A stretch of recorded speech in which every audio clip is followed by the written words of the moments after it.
पर आए हैं हमें नशा से छुड़ाने के लिए, हमारे जीवन में जो भी दुख शांति है उससे भी छुड़ाने के लिए। तो हम लोग जानेंगे कि वास्तव में हम कौन हैं, कहाँ से आए हैं और हमारा कर्तव्य क्या है ना। तो आप लोग तो बहुत कुछ लोग जानते भी होंगे, क्योंकि बहनें पहले क्लास कराने के लिए यहाँ पर आती थी और बहुत आधा से अधिक लोग नहीं जानते हैं ना। इसीलिए हम लोग का जो प्रजापिता ब्रह्मा कुमारी ईश्वरीय विश्वविद्यालय, यहाँ पर केवल नशे की ही बात नहीं लेकिन कई सारी बातें बताई जाती हैं। लेकिन ये जो आपका अभियान है ये नशा मुक्ति पर ही है, इसलिए आपको नशे से संबंधित बातों से ही ज्यादातर अवगत कराया जा रहा है। तो अभी हम लोग जानेंगे कि हम कौन हैं और हमारा पिता कौन है ना। हम लोग कोई भी परिचय पूछता है तो हम लोग इस शरीर का ही परिचय बताएंगे ना, लेकिन शरीर को चलाने वाली कौन है? एक शक्ति है जिसको हम लोग आत्मा बोलते हैं, प्राण बोलते हैं, जीव बोलते हैं ना। तो आत्मा ही है जो इस शरीर को चला रही है, आंखों से देख रही है, मुख से बोल रही है, कान से सुन रही है। आप मुझे देख रहे हैं लेकिन मैं जो बोलने वाली शक्ति हूँ उसे नहीं देख रहे, आप केवल मेरा शरीर को देख रहे हैं ना। तो जैसे ये शरीर आत्मा का वस्त्र है, जब तक वस्त्र चल रहा है तब तक चल रहा है, लेकिन चलने लायक नहीं होगा तो आत्मा इसको छोड़ के और दूसरा शरीर धारण करती है। इसीलिए वास्तव में मैं कौन हूँ? अजर अमर अविनाशी आत्मा हूँ। इसीलिए हम लोग बोलचाल में भी दिन भर में मैं और मेरा शब्द का कई बार प्रयोग करते हैं कि नहीं ना। ये मेरा गाड़ी है, ये मेरा किताब है, ये मेरा माइक है, वैसे ही ये मेरा हाथ है, ये मेरा सिर है। तो ये पूरा शरीर ही क्या है? ये मेरा है, लेकिन मैं जो बोल रही हूँ मैं अलग हूँ। इस शरीर को चलाने वाली एक शक्ति है। तो मैं आत्मा हूँ और आत्मा का पिता परमात्मा है। और मैं आत्मा कहाँ निवास करती हूँ? इतना बड़ा शरीर में। बहुतों का मानना होता है कि मैं हृदय में रहती हूँ, कईयों का मानना होता है कि मैं पूरा शरीर में दौड़ती हूँ ना आत्मा। लेकिन हमें भगवान बताते हैं कि आत्मा का निवास स्थान यही होता, विभूति में होता है, मस्तक पर दोनों आंखों के बीच। और इसीलिए कभी भी कोई टेंशन वाली बात होती है तो क्या होता है? सबसे पहले यही दर्द शुरू हो जाता है, होता है कि नहीं? इसीलिए माताएं बिंदी लगाती हैं, भाई लोग तिलक लगाते हैं। अगर कोई गहरा चोट लग गया तो याददाश्त चला जाता है, या तो व्यक्ति शरीर ही छोड़ देता है, होता है ना।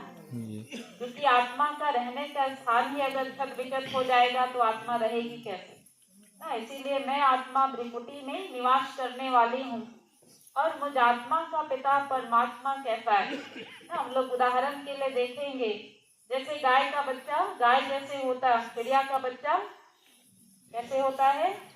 चिड़िया जैसे ही होता है, और बकरी का बच्चा बकरी जैसे होता है। इसी प्रकार इस शरीर को जन्म देने वाला जो पिता है वो शरीरधारी होता है ना। तो वो शरीरधारी पिता है, लेकिन इस शरीर को चलाने वाली जो आत्मा है वो आत्मा का पिता भी परमात्मा आत्मा जैसे ही होते हैं। आत्मा को किसी ने देखा आज तक? नहीं देखा। आत्मा स्थूल नेत्र से नहीं दिखाई देती ना। तो वैसे ही परमात्मा को भी हम लोग स्थूल नेत्र से नहीं देख पाएंगे। जैसे आत्मा है वैसे परमात्मा है, उनके गुणों को, शक्तियों को हम अनुभव करेंगे, लेकिन उनको स्थूल नेत्र से नहीं देख पाते। भले हम सभी धर्म वाले उनको कोई ना कोई नाम रूप से याद करते हैं, वो हमें बताते हैं कि वो प्रकाश स्वरूप है, ज्योति स्वरूप है। जैसे स्टार चमकता है आकाश में, ऐसे ही एकदम सूक्ष्म स्टार के जैसे मैं आत्मा हूँ, वैसे मेरा पिता परमात्मा है ना। तो उसको जैसे सभी धर्म वाले भगवान के रूप में कैसे स्वीकार करते हैं, वो स्वयं ही हर बात को सिद्ध करके समझाते हैं ना। जैसे हिंदू लोग को देखते हैं, 3 रेखा होता है शिवलिंग में। जानते हैं 3 रेखा का अर्थ क्या होता है? जानते हैं कि नहीं? पूजा तो बहुत करते हैं, दूध चढ़ाते हैं, अक्क का फूल चढ़ाते, बेल पत्र चढ़ाते, बेल चढ़ाते, क्या क्या नहीं चढ़ाते है ना। तो जो 3 रेखा है उसका अर्थ हमें बाबा बताते हैं भगवान, वो त्रिकालदर्शी, तीनों कालों के ज्ञाता है, तीनों लोकों के स्वामी। और 3 रेखा के बीच में एक ज्योति स्वरूप आप लोग देखते हो, होता है कि नहीं? तो वही प्रकाश स्वरूप है जो सर्व आत्माओं के पिता शिव अर्थात कल्याणकारी, सभी आत्माओं के पिता हैं। और उसी को मुस्लिम भाई लोग कहते हैं नूरे इलाही, नूर माना प्रकाश होता है। और क्रिश्चियन भाई लोग कहते हैं गॉड इज लाइट, भगवान प्रकाश के समान है। तो कहीं ना कहीं सभी धर्म वाले भगवान के रूप में प्रकाश स्वरूप को स्वीकार करते हैं।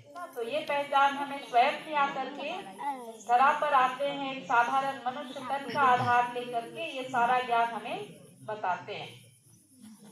तो जैसे शिवरात्रि में हम लोग क्या करते हैं, उपवास करते हैं, और शिवलिंग में क्या क्या चढ़ाते हैं आप लोग भी बताइए। बेल पत्र चढ़ाते हैं, और कितनी बेल पत्र चढ़ाते हैं, अक्क का फूल, और फूल नहीं, भले चढ़ाते भी होंगे लेकिन उनका स्पेशल फूल अक्क का फूल होता है, बेल चढ़ाते हैं ना। तो भगवान हमें आए हैं, जो हम शास्त्र में सुनते हैं उसका अर्थ समझाने। हम पूजा पाठ तीर्थ व्रत कितना नहीं करते हैं, लेकिन फिर भी आज हम कोई भी मनोकामना लेकर भगवान के पास जाते हैं, हमारा मनोकामना पूरा होता है?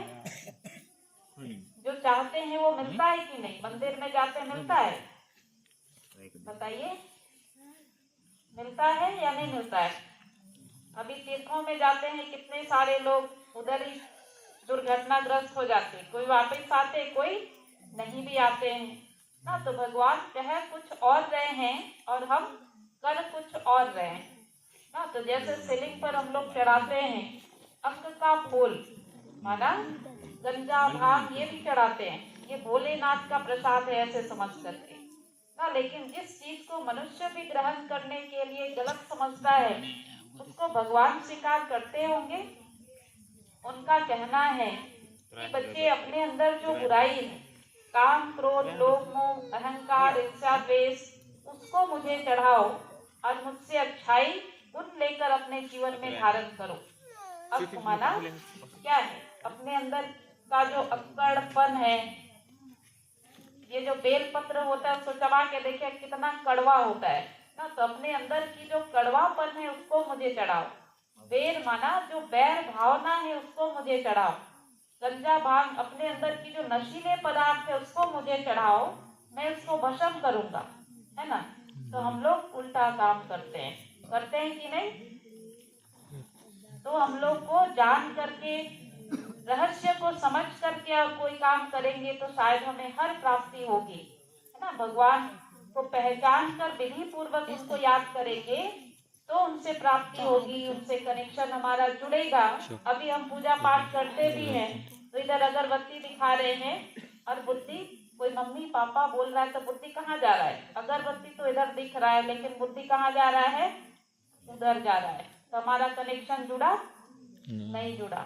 हम अपना काम जैसे अपने माता पिता को, अपने पहले वाले पूर्वजों को देखा वैसे ही किए जा रहे हैं ना। लेकिन कैसे क्या करना है वो स्वयं भगवान इस तरह पर आकर के हमें बताते हैं ना। तो यहाँ पर हमें राजयोग मेडिटेशन की शिक्षा ब्रह्मा कुमारी सेवा केंद्र में फ्री कोर्स मिलता है। 7 दिन का कोर्स होता और इस कोर्स में आपको सारी बातें बताई जाएगी और हम उस विधि से याद करते हैं तो हमें अनुभव होता है कि हमारा कनेक्शन भगवान से जुड़ा या नहीं। और हम मेडिटेशन, ये राजयोगा का अभ्यास करते हैं तो हमारे जीवन में बहुत परिवर्तन आता, मन शक्तिशाली बनता है ना। मन अभी सभी का कमजोर हो गया है। मन क्या हो गया है? कमजोर हो गया है। छोटी छोटी बातों में कोई 2 शब्द सुना दिया तो सामने वाला 4 शब्द सुनाएगा। ऐसे करके हाथापाई से लड़ाई झगड़ा मारा मारी हो जाता है, होता है कि नहीं?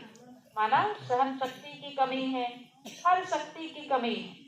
शक्तियों की कमी की वजह से आज हम कमजोर हो गए हैं। छोटी छोटी बातों में घर में लड़ाई झगड़ा तनाव टेंशन होते रहता है कि नहीं? अगर हम लोग राजयोग का अभ्यास करते हैं तो हम शक्तिशाली बनते हैं, हमारा मनोबल बढ़ता है, तो कोई भी जीवन में परिस्थिति आती है उसको आसानी से सामना कर सकते हैं। इसीलिए आप लोग जरूर सेवा केंद्र पर उधर आना चाहें तो अच्छी बात है। और अगर आपके पास टाइम नहीं है तो हमारी बहनें लोग आएंगी यहाँ पर आपको क्लास कराने के लिए। जैसे आप फ्री होंगे वैसे टाइम बता दीजिएगा, तो उसी टाइम पर आकर के आपको आधा पौना घंटा का क्लास करा के जाएंगी। इससे आपके जीवन में बहुत बहुत ही प्राप्ति होगी। क्या क्या प्राप्ति होगी, जब होगी तो आपको समझ में आएगा ना। क्योंकि हमारे बगल में कुछ भाई लोग इधर वाले ही बैठे हैं जो ब्रह्मा कुमारी से जुड़े हुए हैं। ये प्रतिदिन अपने जीवन में राजयोगा मेडिटेशन का अभ्यास करते हैं। और शायद पहले से ये, पहले पता नहीं मेरे को तो, कि ये नशा लेते थे, कैसे इनका जीवन था, अब क्या परिवर्तन है वो हमारे भाई बताएंगे भी। जो गोविंद भाई बनगांव से हैं, लास्ट में वो अपना अनुभव बताएंगे कि बाबा से मिलने के बाद, भगवान से मिलने के बाद मुझे क्या क्या प्राप्ति हुआ और कैसे मेरा जीवन में परिवर्तन हुआ ना। तो ये बहुत बहुत ही जरूरी है ये ज्ञान अभी के समय में। क्योंकि अभी क्या है, चारों तरफ अत्याचार, पापाचार, भ्रष्टाचार, क्या क्या नहीं हो रहा है। दुनिया का स्थिति बहुत खराब है। इसीलिए भगवान का छत्र छाया में अपने आप को रखना है ना। भगवान को तो सभी याद करते हैं, ऐसे कोई नहीं होगा आप लोगों में से कि कोई याद नहीं करते हो, नहीं। लेकिन भगवान विधि बताने के लिए आए ना। राज योगा माना क्या, मेडिटेशन माना क्या, अपने आप को उस परमात्मा से जोड़ना ना। तो वो अभ्यास करते हैं तो हमें वास्तव में अनुभव होता है कि मेरा कनेक्शन जुड़ गया है। और पूजा पाठ करते तो पता नहीं, मैं बोल तो दी लेकिन पता नहीं सुने कि नहीं सुने। और मैं ये मांग रही थी, मुझे मिला ही नहीं, पता नहीं वो सुनवाई वहां पहुंचा कि नहीं पहुंचा। लेकिन यहाँ आपको मेडिटेशन करेंगे तो वास्तव में तो पता पड़ता है कि मेरा कनेक्शन उनसे जुड़ा है या नहीं जुड़ा है ना। तो जिसको हम लोग ध्यान भी कहते हैं, अपनी बुद्धि को उस परमात्मा पर केंद्रित करते हैं, तब उनसे हमारी प्राप्ति होती और हम शक्तिशाली बनते, पावन बनते हैं। भगवान इस धरा को फिर से पावन बनाने के लिए आए। हम देवी देवताओं की पूजा करते हैं, लक्ष्मी नारायण का पूजा करते हैं, राम सीता का पूजा करते हैं और उनका वीडियो देखते हैं, शास्त्रों में उनका जीवन कहानी सुनते हैं। तो उनका एक समय था जब उनका ये जीवन चल रहा था इस धरती पर, तो उसको हम लोग सत्युग कहते थे ना। वहाँ पर कोई प्रकार का झूठ, छल, कपट, कोई बदमाशी, कोई नशा, शराब, ये सब नहीं होता था। उसी को स्वर्ग कहा जाता था। और वो स्वर्ग को फिर से, वो स्वर्ग अभी नरक बन गया है ना। तो भगवान इस धरा पर आए हैं। आप गीता से भी सुने होंगे कि जब जब धर्म की अतिग्लानि होती तब तब मैं इस धरा पर आता हूँ, है ना। तो अतिग्लानि दिखाई दे रहा है कि नहीं दे रहा है? भगवान का आने का समय हो गया, ऐसा लगता है आपको? लगता है ना। अभी न्यूज उठा के देखिए, क्या क्या न्यूज में सुनने को मिलेगा, देखने को। ऐसा न्यूज है कि पढ़ने लायक नहीं, अति से भी अति हो गया है ना। तो ऐसे समय में ही भगवान का आना होता तो वो आ चुके हैं और गुप्त रीति से ही वो अपना कर्तव्य कर रहे हैं। उनका कहना है कि जन जन तक मेरा संदेश पहुंचाया जाए, एक भी आत्मा छूटे ना कि लास्ट में कहे कि भगवान इस धरा पर आया और मैंने पहचाना, मुझे पता नहीं पड़ा ना। इसीलिए आप लोग जरूर लाभ लें, जो भी बताया जा रहा है उसको सुने और अपने जीवन में धारण करें ना। तो समय अभी बहुत नाजुक चल रहा है, समय को पहचानना है ना। समय परिवर्तनशील है। जैसे रात के बाद दिन आता है, दिन के बाद रात आता है। कोई रात को रोक सकता है क्या? नहीं रोक सकता है। वैसे ही ये चक्र समय का चलता रहता है। शनिवार के बाद में रविवार आता है, रविवार के बाद में फिर से शनिवार आता है कि नहीं? ऐसे ही जनवरी फरवरी का भी चक्र चलता, मौसम का भी, रविवार के बाद में सर्दी गर्मी, आता है, रविवार के बाद फिर से चक्र लगा के फिर रविवार आता है ना। तो वैसे ही मौसम का भी चक्र चलता है, सर्दी गर्मी बरसात ये चक्र। तो वैसे ही सतयुग था, के बाद त्रेता, के बाद द्वापर, फिर कलयुग। तो कलयुग भी सदा, त्रेता चला गया, सतयुग चला गया, तो कलयुग भी सदा रहने वाला नहीं है। इसके बाद कौन सा युग आएगा? सतयुग आने वाला है। तो सतयुग में कौन होते हैं? सर्व गुणों से संपन्न देवी देवताएं होते हैं। तो वहां पर जाने वाले जो आत्माएं हैं ना पतित आत्माओं को ही पावन बनाने के लिए भगवान इस धरा पर आए हैं, इसीलिए उनको पतित पावन भी कहा जाता है। तो लास्ट कलयुग में अति धर्म ग्लानि के समय वो आते हैं और यही राजयोग मेडिटेशन के द्वारा फिर से पावन बनाते और यही आत्माओं को सर्वगुण संपन्न बना के फिर सत्युग में ले जाएंगे। तो आपको भी आना है सत्युग में ना, तो जरूर आप आए। लास्ट में एक कहानी बताना चाहूंगी, आप लोग सुने भी होंगे क्योंकि ये शास्त्रों